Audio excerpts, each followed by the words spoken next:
Good morning વિદ્યાર્થી મિત્રો. ધોરણ 7 સામાજિક વિજ્ઞાન, પ્રકરણ નંબર 7 પ્રાદેશિક સંસ્કૃતિનું ઘડતર. આજે આપણે વિદ્યાર્થી મિત્રો વિભાગ નંબર 7 જોવાના છે. રાજપૂતોની વીરતાની ભળી ગાથા. કે ભારત દેશમાં રાજપૂતોએ જે શાસન કર્યું, જે વીરતા, જે હિંમત બતાવી સ્ત્રી અને પુરુષો, તેના વિશે આપણે સમજવાના છે. તો બ્રિટિશ શાસકો આજના રાજસ્થાનને રાજપૂતો તરીકે ઓળખાવતા હતા. બ્રિટિશ એટલે કે અંગ્રેજોના જે બધા રાજા હતા તે આજના જે રાજસ્થાનમાં જે વસતા હતા રાજપૂતો તરીકે પોતાને ઓળખાવતા હતા.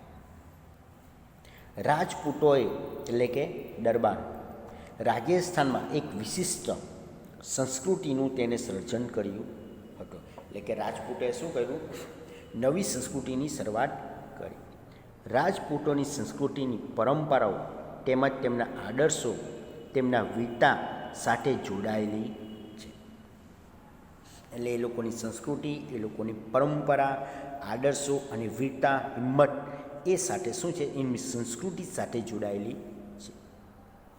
રાજપૂતોની વીરતા ભરી ગાથાઓ એટલે કે વાર્તાઓ જે એ લોકોના ચારણો, એના બોરોટો કાવ્યો, ગીતો દ્વારા વર્ણવતા હતા, એટલે કે સમજાવતા હતા અને આપણને જાણવા મળતું હતું. રાજપૂતોની ગાથા શાના પરથી ખબર પડતી? તો તે લોકોની ચારણો, બારોટો, કાવ્યો અથવા ગીતો પરથી આપણને જાણવા મળતી કે એ લોકોની વીરતા ભરી કથા છે.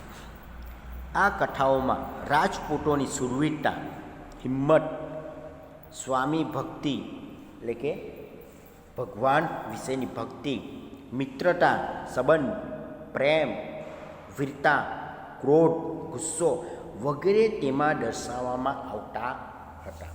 કોની? તો રાજપૂતોની વીરતા.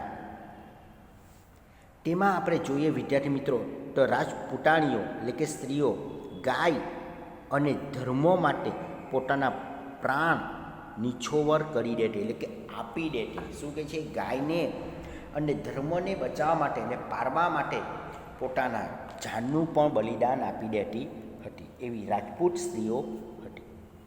રાજપૂતો સ્ત્રીઓ પણ શૂરવીરતામાં પાછી પડે તેમ ન હતી.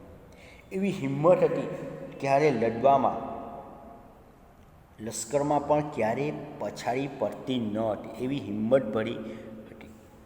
પોતાનું જીવન અને મરણ બંનેમાં શૂરવીર પતિના પગલે ચાલતી હતી. શું કહે છે? કે લડવામાં અને મરણમાં, જીવન જીવવામાં પતિના પગલાંની પછાડી ચાલતી હતી. યુદ્ધમાં ક્યારેય ના પાડતી ન હતી. સતી પ્રથાનો ઉલ્લેખ પણ તે જોવા મળે છે. તો તમને વિદ્યાર્થી મિત્રો તમને ખબર છે કે જ્યારે રાજપૂતો યુદ્ધ લડવા જતા હતા અને કદાચ યુદ્ધમાં પોતાના રાજા મૃત્યુ પામે તો આ સ્ત્રીઓ જે જલતી આગ હોય છે, આગ દેવતા, તેમાં એ શું કરતા? કૂદી પડતા. એટલા હિંમતવાન હતા.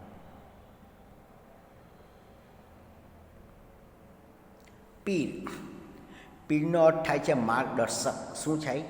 માર્ગદર્શક પીરનો અર્થ થાય છે. સૂફીવાદ મતે ધર્મ એટલે શું? તો ધર્મ એટલે ઈશ્વર પ્રત્યેનો પ્રેમ. ધર્મ એટલે શું? તો ઈશ્વર પ્રત્યેનો પ્રેમ. માનવતાની સેવા.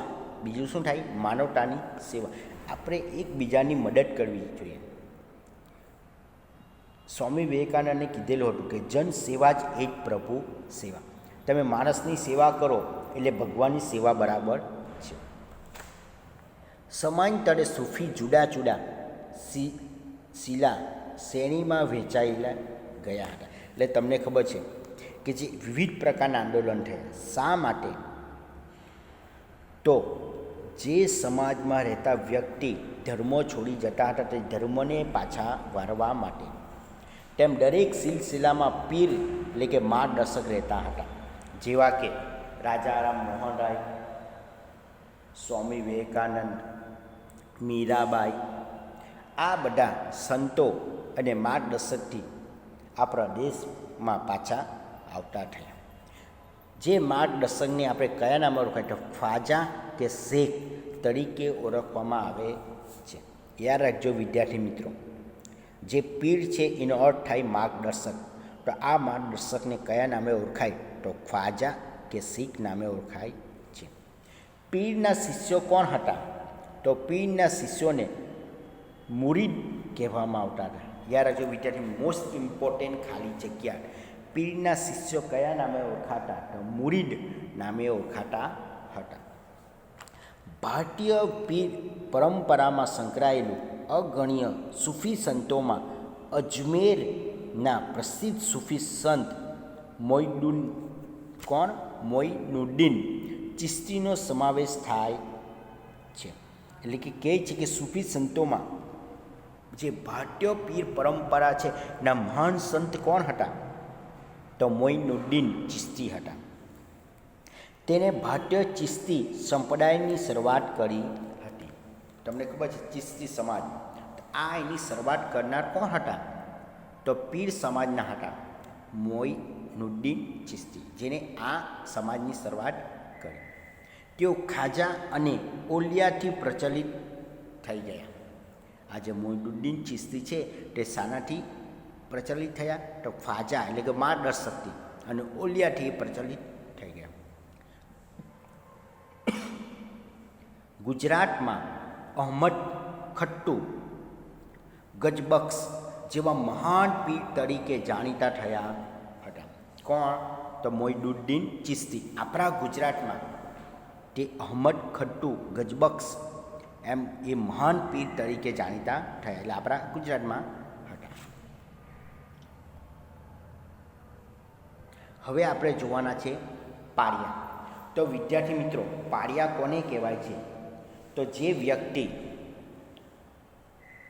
યુદ્ધમાં લડતા મૃત્યુ પામે તો તેની યાદમાં પાળિયા બનાવવામાં આવે છે.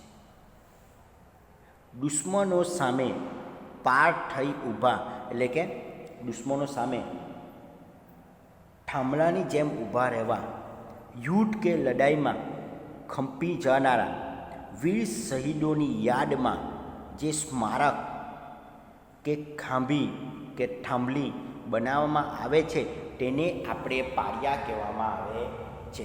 તમને યાદ છે વિદ્યાર્થી મિત્રો, જે હનુમાનજીની મૂર્તિ છે ને તે હંમેશા પથ્થરમાંથી બનાવેલી હોય છે, એટલે કે ખોદકામ કરતાં મળી આવે છે. એને શું કહે પાળિયા. તમે પાળિયા જોયા છે કે રાજા મહારાજોના સમયમાં આવા પાળિયાને શું કહે, જે વિજય મેળવીને તો સિદ્ધિ મેળવી આ પાળિયા પર લખવામાં આવતી. જેવા કે આપણા સ્કૂલની બાજુમાં બહાર સ્કૂલના જે વર્ગખંડ છે એની બહાર એ મૂકી લે છે, પથ્થરના સ્ટાઇલ એની પર લખેલું હોય છે, વ્યક્તિને જે અનુદાન આપેલું હોય છે તે લખેલું હોય છે. આવા એટલે અનેક પ્રકારના પાળિયા હોય છે.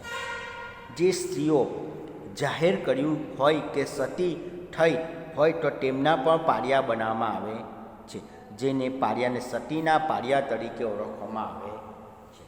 તો વિદ્યાર્થી મિત્રો, તમને મેં કીધું સતી પ્રથા એટલે શું કે પતિના મૃત્યુ પામેલો હોય તો પતિના ખોળામાં સ્ત્રીએ પતિને પોતાના ખોળામાં સુવાડી સ્ત્રીને પતિને સળગાવી દેવામાં આવતી હતી, જેને આપણે સતી પ્રથા કહેવામાં આવતી હતી. એટલે એવી સ્ત્રીના પર પાળિયા બનાવવામાં આવતા હતા. મંદિરો.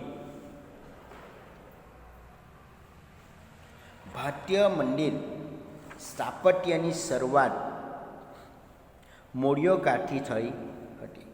મોસ્ટ ઇમ્પોર્ટન્ટ ખાલી જગ્યા. ભારતના જે મંદિરો છે તેની સ્થાપના એટલે કે શરૂઆત કયા કાળથી થઈ તો મૌર્ય યુગથી થઈ હતી, જેને ગુપ્તકાળ દરમિયાન વેગ મળ્યો એટલે કે ઝડપ મળ્યો. તેથી તેને ગુપ્તકાળને રચનાત્મક મંદિરોના કાળ તરીકે ઓળખવામાં આવતા હતા. મંદિરોની સ્થાપત્ય શૈલીના મુખ્ય 3 પ્રકારો હતા.